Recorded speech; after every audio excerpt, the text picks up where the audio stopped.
Chapter 6. Fang Hits Town. Fudge liked his new bed a lot. There was just one problem. He fell out of it every night. By the fourth night, my mother and father got smart. They pushed the bed against the wall and surrounded the other side with chairs. Now there was no place for Fudge to fall. But every morning my mother found him curled up in one of the chairs. My father said they could have saved their money since Fudge was so happy sleeping in an old chair. On Saturday, we had to go to the dentist. He wanted to check Fudge's mouth again, to make sure everything healed all right since his flying experience. Dr. Brown is an old friend of my father's. They went to school together. He is always saying he takes special good care of me and Fudge because we're chips off the old block. The old block being my father. His office is on the other side of the park. It's near Madison Avenue. My mother said we'd make a day of it, and wouldn't that be fun? I'd rather go to the movies with Jimmy Fargo, I told her. But we'll have such a good time, my mother said. The three of us will go out for lunch, and then we'll get new shoes for you and Fudge. I've been out to lunch with Fudge, I reminded her. He's growing up, Peter. He knows how to behave now. I'd still rather go to the movies with Jimmy. Well, you're coming with me, and that's that. I wasn't looking forward to my day, and Saturday morning is always the best day of the week. Every Saturday morning I clean out Dribble's bowl. Sometimes, if Fudge is very good, I let him watch. I do it in the bathroom. First, I take Dribble out of his bowl and let him crawl around in the tub. I'm afraid to put him down on the floor. Somebody might step on him, but in the tub, I know he's safe. Next, I take the rocks out of his bowl and wash them. The last thing I do is wash the bowl itself. I really scrub it. I even rinse it 2 or 3 times to make sure all the soap is out. When I'm done with that, I put the rocks back in and fill it with just the right amount of water. After I put Dribble back in his bowl, I feed him. Usually he goes right to sleep on his favorite rock. I guess running around in the bathtub really makes my turtle tired. Today, I finished with Dribble just in time. My mother was rushing, mumbling about getting us to Dr. Brown's office in time for our appointment. When we were outside, we took the crosstown bus, then walked a few blocks to his office. As soon as the nurse saw Fudge, she said, "How's my favorite patient?" She gave him a hug and a little book to read. To me, she said, "Good morning, Peter." It burns me up the way people treat Fudge. He's not so special. He's just little, that's all. But someday he's going to be 9 years old too. I can't wait until he is. Then he'll know there's nothing so great about him after all. Soon the nurse said, "Fudge, Dr. Brown is ready for you. Come with me now." Fudge took the nurse's hand. Dr. Brown has this rule about mothers in the examining room with kids. They're not allowed. Mothers are a big problem, Dr. Brown told me once. I agreed. I looked through a National Geographic magazine while I waited. After a few minutes, the nurse came out and whispered something to my mother. I looked up, wondering what the big secret was. Then my mother said, "Peter, Dr. Brown would like you to help him with Fudge." "Help him," I said. "I'm no dentist." The nurse said, "Peter, dear, if you'll just come with me, I'm sure everything will work out fine." So I went with the nurse. "What do I have to do?" I asked her. "Oh, not much. Dr. Brown just wants you to show Fudge how you open your mouth and how he checks your teeth." "What do I have to do that for?" I asked. "I don't need a checkup yet. I just had one last month." "Your brother won't open his mouth this morning," the nurse whispered. "He won't?" I whispered back. "No, he won't," she said again. I thought that was pretty funny. I never considered refusing to open my mouth at the dentist's office. When he says open, I open. When we reached the examining room, Fudge was sitting in the big chair. He had a towel around his neck and he looked all ready for action. Dr. Brown was showing him lots of little things and explaining what he does with each one. Fudge kept nodding, but he wouldn't open his mouth. "Ah, Peter," Dr. Brown said when he saw me, "would you open your mouth so I can count your teeth?" That's what he tells little kids he's doing, counting their teeth. Little kids will believe anything. I went along with Dr. Brown's joke. I opened my mouth very wide, much wider than when I'm the real patient. He put his mirror in and said, "Wonderful teeth, just beautiful. A regular chip off the old block. Such a shame your brother can't open his mouth the way you do." "Can so," Fudge said. "No," Dr. Brown told him, "you can't open your mouth nearly as good as Peter." "Can so, see?" Fudge opened his mouth. "No, I'm sorry, Fudge," Dr. Brown said. "It's still not as good as Peter." So Fudge opened his mouth really wide. "Count teeth," he said. "Count Fudgy's teeth." "Well," Dr. Brown pretended to think about it. "Count," Fudge shouted. "Well," Dr. Brown said again, scratching his head. "I guess as long as you're here, I might as well count your teeth." So he checked Fudge's mouth. When he was through, Fudge said, "See? See? Just like Peter." "Yes," Dr. Brown said, smiling. "I can see that. You're just like Peter." He gave me a wink. I liked the way Dr. Brown tricked Fudge into opening his mouth. So when he was through examining him, I whispered, "Couldn't you make Fudge some false teeth until his grown-up ones come in?" No, he'll just have to wait, Dr. Brown said. But he looks like he has fangs, I told him. You better not say that in front of your mother, Dr. Brown said. I know it. She's not too big on fangs.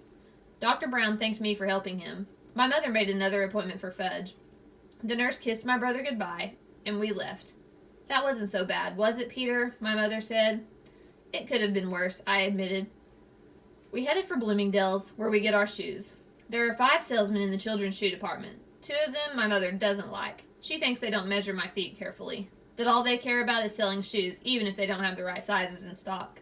The other ones my mother thinks are okay. There's one she likes a lot. His name is Mr. Berman. I like him too because he's funny. He usually makes believe that the right shoe goes on the left foot or that Fudge's shoes are really for me. Anyway, when Mr. Berman waits on us, buying shoes is almost fun.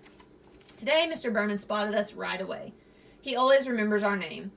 Well, if it isn't the Hatcher boys, he said. In the flesh, I told him. Fudge opened his mouth for Mr. Berman. See? See? All gone.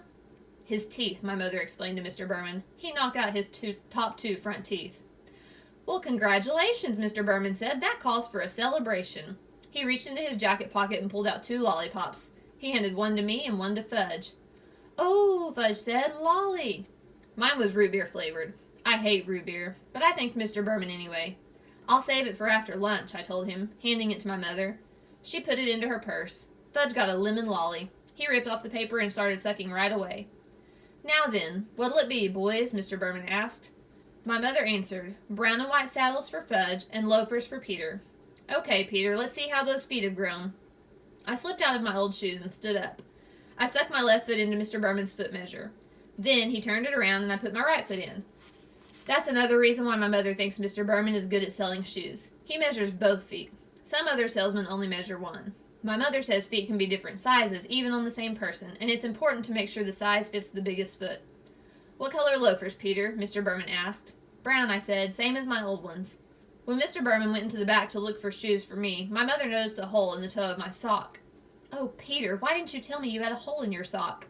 I didn't know I had one, I said. Oh, I'm so embarrassed. It's my sock, Mom. Why should you be embarrassed? I asked. Well, it looks terrible. I mean, to come shopping for shoes with a hole in your sock. That's just awful. Can you hide it a little? Where should I hide it? Try to get the hole in between your toes so it doesn't show, my mother said. I wiggled my sock around, trying to rearrange my hole. My mother sure worries about silly things. Mr. Berman came out with 2 pairs of loafers. He likes to try different sizes to make sure I'm getting the right one. One pair was much too big. The other pair fit fine. Wear or wrap? Mr. Berman asked my mother. Wrap, please, she said. We'll wear the old ones home. I have never been allowed to wear new shoes home from the store. Don't ask me why.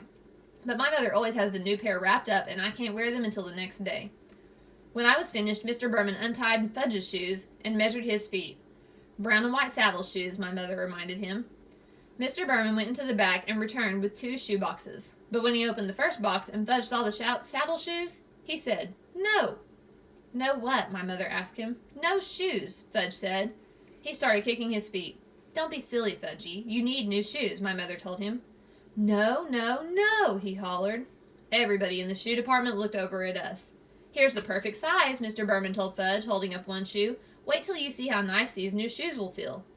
Fudge kicked some more. It was impossible for Mr. Berman to get the shoes on his feet. He screamed, No shoes! No, no, no! My mother grabbed hold of him, but he was wiggling all around. He managed to give Mr. Berman a kick in the face. Lucky for him, Fudge only had on socks.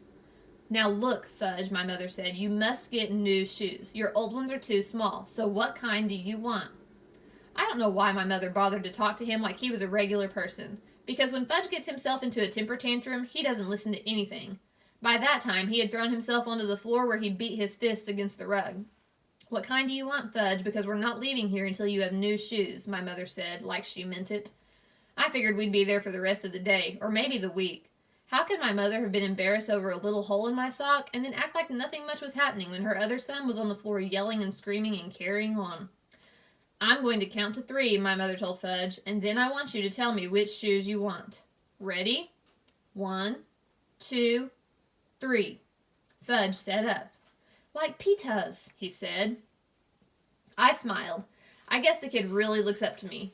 He even wants to wear the same kind of loafers. But everybody knows you can't buy loafers for such a little guy. They don't come in your size. Mr. Berman told Fudge. Yes, yes, yes, like pitas, Fudge hollered. Mr. Berman held up his hands and looked at my mother as if to say, I give up. But my mother said, I have an idea. She motioned for me and Mr. Berman to come closer. I had the feeling I wasn't going to like her idea, but I listened anyway. I think we'll have to play a little joke on Fudge, she said. What do you mean? I asked. Well, suppose Mr. Berman brings out a pair of saddle shoes in your size and... Oh no, I said, you're not going to get me to wear saddle shoes. Never. Let me finish, my mother said. Mr. Berman can bring them out and you can try them on and then Fudge will think that's what you're getting. But when we leave, we'll take the loafers. That's mean, I said. You're taking advantage of him. Since when do you worry about that? My mother asked. Since now, I told her. Look, Peter, my mother said, checking her watch. It's 12 o'clock. I'm starved. Me too, I said. Well then, if you ever want to get some lunch, let's try my idea. Okay, I said. I sat back in my chair while Mr. Berman hurried to the stockroom again. Fudge looked up at me from his position on the floor. Like pitas, he said. Yeah, sure, Fudge, I told him. Mr. Berman came back with a pair of brown and white saddle shoes of my size. I tried them on. Did they look ugly? See Peter's nice saddle shoes, my mother said. Now Fudgy tries on his nice saddle shoes. Fudge let Mr. Berman get him into his new pair of shoes. See, he said, see, like pitas. He held up a foot. That's right, Fudge, I said, just like mine. You sure can fool little kids easy. Where a rat? Mr. Berman asked my mother, while Fudge walked around in his new shoes. Rap, of course, she said. I wondered what my mother would tell Fudge tomorrow when I wore my new loafers. Oh well, that really wasn't my worry. It was her idea. When Fudge was back in his old shoes and our package was ready, Mr. Berman gave my brother a striped balloon. He offered one to me too. I refused. How could he think a person in 4th grade might want a shoe store balloon? That wasn't so terrible, was it, Peter? My mother said as we left the store. It wasn't? I asked. Well, it could have been worse, my mother said. I suppose, I answered. We went to Hamburger Heaven for lunch. We sat in a booth. Fudge tossed his balloon around while my mother ordered for him and then for herself. I ordered my own lunch, a hamburger with everything on it and a chocolate milkshake. Fudge was getting a kitty special, meaning a hamburger without the roll, some mashed potatoes, and a side order of green peas. When our lunch was served, my mother cut Fudge's hamburger into tiny pieces, which he shoved into his mouth with his fingers.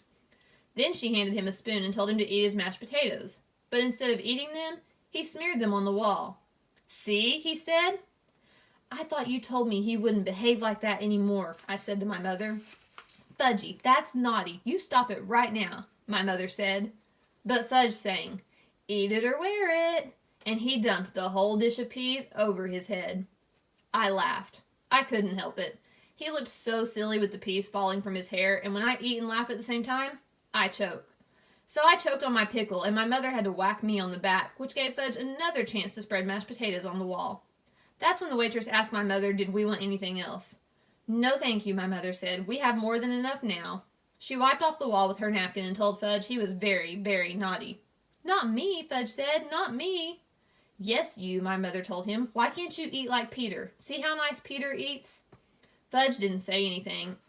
He just stuck his fork into his balloon. It popped and he screamed, all gone! Want more balloon! More! Shut up, I told him. Can't you ever act human? That's enough, Peter, my mother said. She should have slugged him. That would teach that brother of mine how to behave in Hamburger Heaven. We took a cab home. Fudge fell asleep on the way. He had his fingers in his mouth and made his slurping noise. My mother whispered to me, our day wasn't that bad, was it, Peter? I didn't answer. I just looked out the taxi window and decided that I would never spend a day with Farley Drexel Hatcher again.